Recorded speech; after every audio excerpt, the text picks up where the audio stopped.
ಈ ಶ್ಲೋಕದ ಅರ್ಥ: ಮೂರು ಲೋಕಗಳಿಗೂ ಅಧಿಪತಿಯಾದ ಮತ್ತು ಎಲ್ಲರಿಗೂ ಒಡೆಯನಾದ ವಿಷ್ಣುವಿಗೆ ಶಿರವಾಗಿ ನಮಿಸಿ ರಾಜನೀತಿಯನ್ನೆಲ್ಲ ಒಟ್ಟುಗೂಡಿಸಿ ಈ ಗ್ರಂಥವನ್ನು ರಚಿಸುತ್ತೇನೆ. ಉತ್ತಮನೆಂದರೆ ಶ್ರೇಷ್ಠವಾದ ವ್ಯಕ್ತಿಯು. ಅಂತಹ ಮನುಷ್ಯರು ಈ ಗ್ರಂಥವನ್ನು ಪಠಿಸುವುದರಿಂದ ಶಾಸ್ತ್ರವಿಹಿತವೂ ಧರ್ಮೋಪದೇಶವೆಂದು ಪ್ರಖ್ಯಾತವೂ ಆಗಿರುವ ಶುಭ ಮತ್ತು ಅಶುಭ ಕರ್ಮಗಳ ಮಾಹಿತಿಯನ್ನು ಪಡೆಯುತ್ತಾನೆ. ಯಾವುದೇ ಕೆಲಸವನ್ನು ಪ್ರಾರಂಭಿಸುವ ಮೊದಲು ಅದರ ಒಳಿತು ಮತ್ತು ಕೆಡುಕುಗಳನ್ನು ಶಾಸ್ತ್ರೀಯವಾಗಿ ವಿವೇಚಿಸುವುದು ಒಳ್ಳೆಯದು. ಶ್ರೇಷ್ಠವಾದ ವ್ಯಕ್ತಿಯು ಚಾಣಕ್ಯ ನೀತಿಶಾಸ್ತ್ರದಂತಹ ಗ್ರಂಥಗಳನ್ನು ಓದಿ ಶಾಸ್ತ್ರಸಮ್ಮತ ಮತ್ತು ಶಾಸ್ತ್ರ ನಿಷಿದ್ಧವಾದ ಕರ್ಮಗಳ ಜ್ಞಾನವನ್ನು ಪಡೆಯುತ್ತಾನೆ. ಅದಕ್ಕೆ ತಕ್ಕಂತೆ ನಂತರ ಅಶುಭ ಕರ್ಮಗಳನ್ನು ತ್ಯಜಿಸಿ ಶುಭ ಕರ್ಮಗಳನ್ನು ಆರಿಸಿಕೊಳ್ಳುವುದರ ಮೂಲಕ ಒಳ್ಳೆಯ ಫಲವನ್ನು ಪಡೆಯುತ್ತಾನೆ.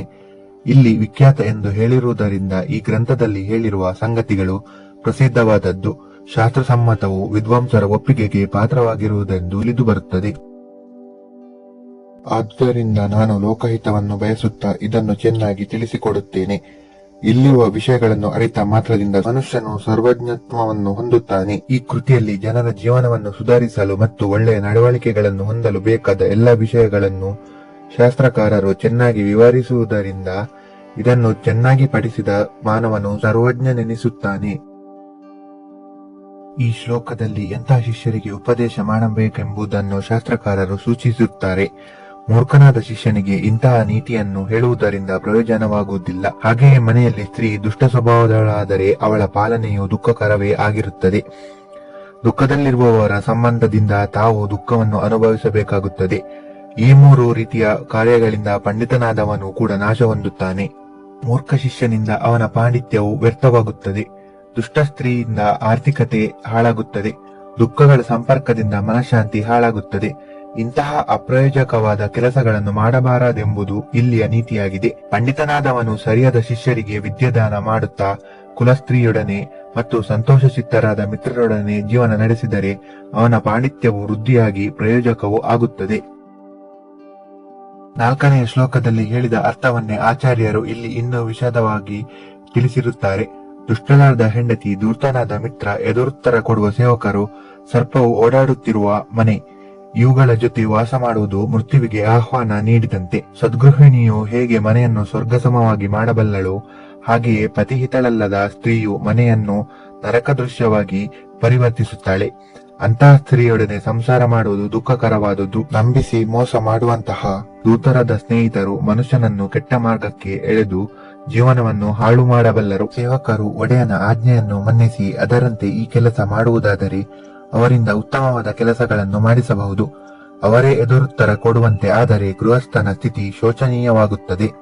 ಇಂಥವರ ಜೊತೆಯಲ್ಲಿ ಮನೆಯಲ್ಲಿ ವಾಸ ಮಾಡುವುದು ಸರ್ಪವಿರುವ ಮನೆಯಲ್ಲಿ ವಾಸ ಮಾಡುವಂತೆ ದುಃಖಕರವಾದದ್ದು. ಆಪತ್ಕಾಲಕ್ಕಾಗಿ ಹಣವನ್ನು ಕೂಡಿಡಬೇಕು.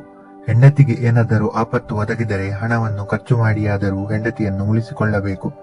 ಆದರೆ ತನಗೆ ಆಪತ್ತು ಒದಗಿದಾಗ ಹೆಂಡತಿಯನ್ನು ಹಣವನ್ನು ಕಡೆಗಣಿಸಿ ತನ್ನನ್ನು ತಾನು ಮೊದಲು ರಕ್ಷಿಸಿಕೊಳ್ಳಬೇಕು. ಹಣವು ಎಲ್ಲ ಸಮಯಗಳಲ್ಲಿಯೂ ಒಂದೇ ಸಮನಾಗಿ ಸಂಪಾದನೆಯಾಗದಿರಬಹುದು. ಕ್ಷಾಮ ಮುಂತಾದ ಆಪತ್ತಿನ ಕಾಲಕ್ಕಾಗಿ ಹೆಚ್ಚು ಹಣವನ್ನು ಸಂಪಾದನೆ ಮಾಡಿದಾಗ ಉಳಿಸಿಕೊಳ್ಳಬೇಕು. ಆಗ ದುರ್ಭಿಕ್ಷದ ಕಾಲದಲ್ಲಿ ಸಮಸ್ಯೆಯಾಗದು. ಹಣವನ್ನು ಪತ್ನಿಗಾಗಿ ಖರ್ಚು ಮಾಡಬೇಕಾದ ಸಂದರ್ಭದಲ್ಲಿ ಹಣದ ಆಸೆಯನ್ನು ಬಿಟ್ಟು ಪತ್ನಿಯನ್ನು ಚೆನ್ನಾಗಿ ನೋಡಿಕೊಳ್ಳಬೇಕು. ಸಂತುಷ್ಟರಾದ ಸ್ತ್ರೀಯೇ ಪುರುಷನಿಗೆ ಒಂದು ಆಸ್ತಿ ಇದ್ದಂತೆ. ಕೆಲವು ಸಲ ತನಗೆ ಆಪತ್ತು ಒದಗಿ ಉಳಿದುದನ್ನು ಉಳಿಸಿಕೊಳ್ಳಲು ಆಗದಿರಬಹುದು. ತಾನು ಬದುಕಿದ್ದರೆ ಮುಂದೆ ಧನಧಾನ್ಯಾದಿಗಳನ್ನು ಮತ್ತೆ ಸಂಪಾದನೆ ಮಾಡಬಹುದು. ಆದ್ದರಿಂದ ಅತಿ ಕಠಿಣವಾದ ಕಡೆ ಎಲ್ಲವನ್ನು ತ್ಯಾಗ ಮಾಡಿ ತನ್ನನ್ನು ತಾನು ಕಾಪಾಡಿಕೊಳ್ಳಬೇಕಾಗುತ್ತದೆ. ಆಪತ್ಕಾಲಕ್ಕಾಗಿ ಹಣವನ್ನು ಕೂಡಿಡಬೇಕು. ಸಾಧಾರಣವಾದ ಸಂಪಾದನೆಯಿಂದ ವ್ಯಕ್ತಿಗೆ ಹೆಚ್ಚು ಹಣವನ್ನು ಸಂಗ್ರಹಿಸಿ ಇಡುವುದು ಕಷ್ಟ. ಅಂತಹವನು ಕೂಡ ಮಿತವ್ಯಯವಾದ ಸಂಸಾರ ನಡೆಸಿ ಕಷ್ಟಕಾಲಕ್ಕಾಗಿ ಸ್ವಲ್ಪ ಹಣವನ್ನು ಇಡಲೇಬೇಕು. ಶ್ರೀಮಂತರಾದವರಿಗೆ ಇಂತಹ ಯೋಚನೆ ಇಲ್ಲ. ಅವರ ಬಳಿ ಕೂಡಿಡದೆ ಇದ್ದರೂ ಅಪಾರವಾದ ಸಂಪತ್ತು ಇರುವುದರಿಂದ ಆಪತ್ಕಾಲವೆಂಬುದೇ ಅವರಿಗೆ ಇರುವುದಿಲ್ಲ. ಆದರೆ ಲಕ್ಷ್ಮಿಯೇನಾದರೂ ಅಂತವರ ಕೈ ಬಿಟ್ಟರೆ ಎಷ್ಟೇ ಹಣವಿದ್ದರೂ ಯಾವುದಾದರೂ ಒಂದು ವಿಧದಲ್ಲಿ ಎಲ್ಲವೂ ನಾಶವಾಗುತ್ತದೆ. ಆದ್ದರಿಂದ ಶ್ರೀಮಂತನು ಕೂಡ ಚಂಚಲೆಯಾದ ಲಕ್ಷ್ಮಿಯ ವಿಚಾರದಲ್ಲಿ ಎಚ್ಚರಿಕೆಯಿಂದ ವರ್ತಿಸಬೇಕು. ದುರದೃಷ್ಟದಿಂದ ಲಕ್ಷ್ಮಿಯು ಕೈಬಿಟ್ಟರೆ ಎಷ್ಟೇ ಹಣವಿದ್ದರೂ ಸಮಯದಲ್ಲಿ ಉಪಯೋಗಕ್ಕೆ ಬರದೇ ಇರಬಹುದು. ಹಾಗೆಂದ ಮಾತ್ರಕ್ಕೆ ಆಪತ್ಕಾಲಕ್ಕೆ ಸಹಾಯವಾಗಲೆಂದು ಹಣವನ್ನು ಕೂಡಿಡುವುದು ತಪ್ಪಲ್ಲ. ಯಾವ ದೇಶದಲ್ಲಿ ಗೌರವ ಸಿಕ್ಕುವುದಿಲ್ಲವೋ, ಸರಿಯಾದ ಉದ್ಯೋಗ ಮಾಡಲು ಆಗುವುದಿಲ್ಲವೋ, ಪ್ರೀತಿಯಿಂದ ಕಾಣುವ ಬಂಧುಗಳು ಇರುವುದಿಲ್ಲವೋ, ವಿದ್ಯಾರ್ಜನೆಗೆ ಅವಕಾಶವಿಲ್ಲವೋ ಅಂತಹ ದೇಶವನ್ನು ವರ್ಜಿಸುವುದೇ ಲೇಸು. ಮನುಷ್ಯನು ಸಂತೋಷವಾಗಿ ಇರಬೇಕಾದರೆ ಗೌರವ, ಒಳ್ಳೆಯ ಉದ್ಯೋಗ, ಹಿತರಾದ ಬಂಧು ಮಿತ್ರರು ಮತ್ತು ಶಿಕ್ಷಣ ಸೌಲಭ್ಯಗಳು ಬೇಕು. ಇವುಗಳಿಗೆ ಅವಕಾಶವಿಲ್ಲದಿದ್ದರೆ ಅವನು ಪ್ರತಿಕ್ಷಣವೂ ದುಃಖ ಮತ್ತು ಅವಮಾನವನ್ನು ಸಹಿಸಬೇಕಾಗುತ್ತದೆ. ಅಂತಹ ಕೀಳಾದ ಜೀವನವನ್ನು ಪರಿಚಿತವಾದ ಬಂಧುಗಳ ಮಧ್ಯೆ ನಡೆಸುವುದಕ್ಕಿಂತ ಅಪರಿಚಿತವಾದ ದೇಶಕ್ಕೆ ಹೋಗಿಬಿಡುವುದೇ ಲೇಸು.